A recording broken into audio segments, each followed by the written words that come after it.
Hello everyone, my name is Lisa Alcantara from the Z2A. So, my topic for today is all about the placement of articulation and the manner of articulation. So, most of the people ask out of curiosity, where is the sound came from? How did we pronounce the sounds? So, what is IPA? IPA or International Phonetic Alphabet is a set of symbols where each symbol represents a sound, speech sounds, or tell us where the word stress is. So, what is the placement of articulation? In articulatory phonetics, the place of articulation, also point of articulation of a consonant, is the point of contact where an obstruction occurs in the vocal tract between an articulatory gesture and active articulator, typically some part of the tongue, and a passive location, typically some part of the root of. So, as you can see here, it is the vocal tract table. So, in horizontal part, it is the placement of articulation. So, bilabial, labiodental, alveopalatal, alveolar, palatal, velar, and gluteal. In a vertical line, it is the manner of articulation, the stop, fricative, affricate, nasal, and liquid and light. So, what is bilabial? Bilabial is a speech sound formed closer or near closure of the lips or near closure of the lips, as in p, b, m. So, English contains the following three bilabial consonants. So, first, p as in purse and rock, b as in bag and cup, m as in mad or plum. So, next one is the labiodental. So, what is labiodental? Labiodental sounds that requires the involvement of the teeth and the lips, such as v, which involve the upper teeth and a lower lip. For example, the ever, view, themselves, provide. So, next one is the dental. So, what is a dental? A dental is a consonant pronounced with the tip of the tongue against the upper front teeth as k, or the alveolar ridge as in n, the, and t. Dental sounds involve tongue tip and active articulator making contact with the upper teeth to form a constriction. If the sounds produced where the tongue is between upper and lower teeth, it is attributed the term interdental. So next one is the alveolar. What is alveolar? Alveolar sounds involve the front portion of the tongue and making contact with the alveolar ridge to form an effective constriction to vocal tract. For example, the alveolar sounds in English are th, the, n, l, and s. So, that's the alveolar. So, next one is the alveopalatal. So, what is alveopalatal? In phonetics, alveolopalatal or alveopalatal consonants are palatalized postalveolar sounds. They are usually fricatives and affricates. We pronounce them with the blade of the tongue behind the alveolar ridge and the body of tongue raised towards the palate. So, next one is the palatal. Palatal in phonetics, a consonant sounds produced by raising the blade or front of the tongue toward or against the hard palate just behind the alveolar ridge or the gums.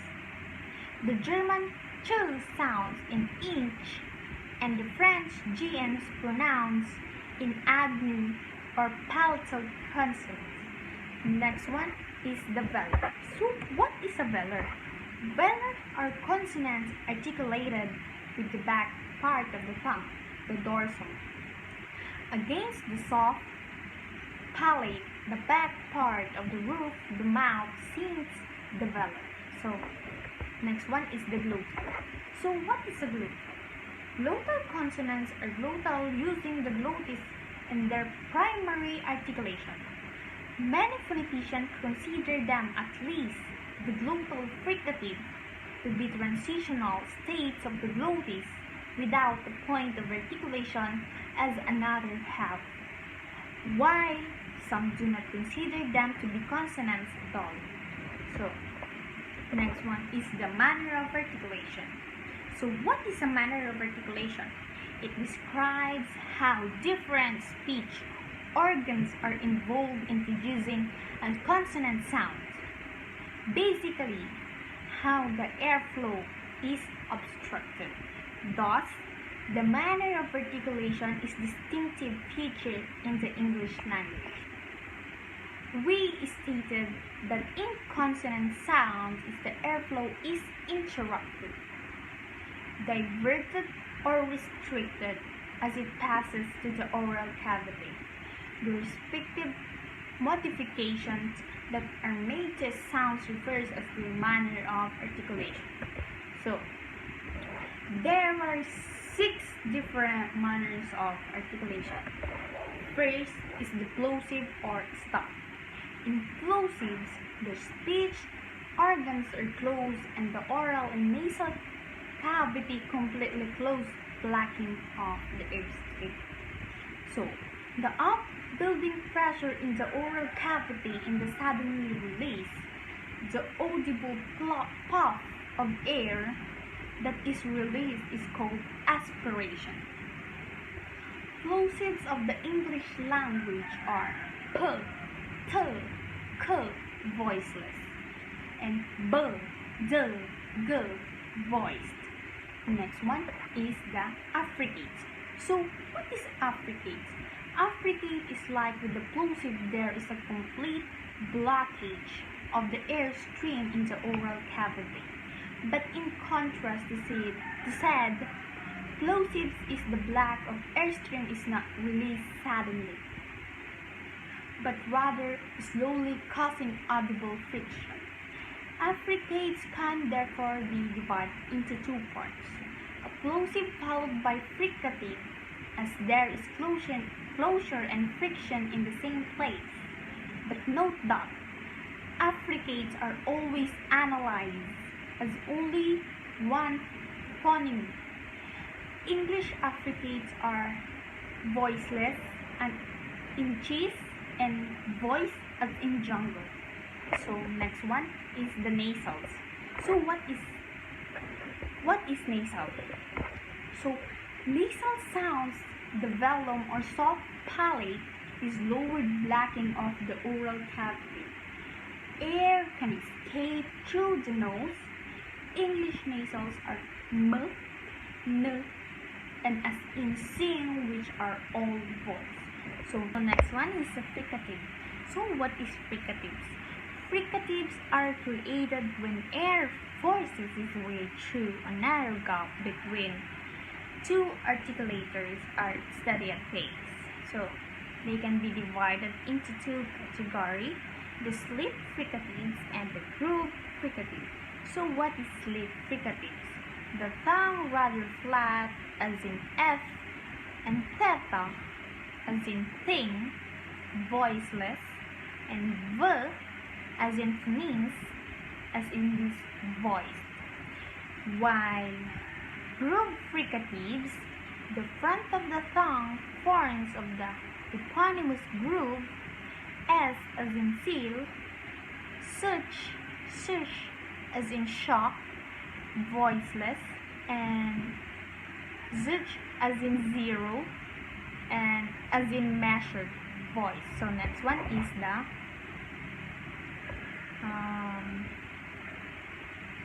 Lateral. So what is lateral?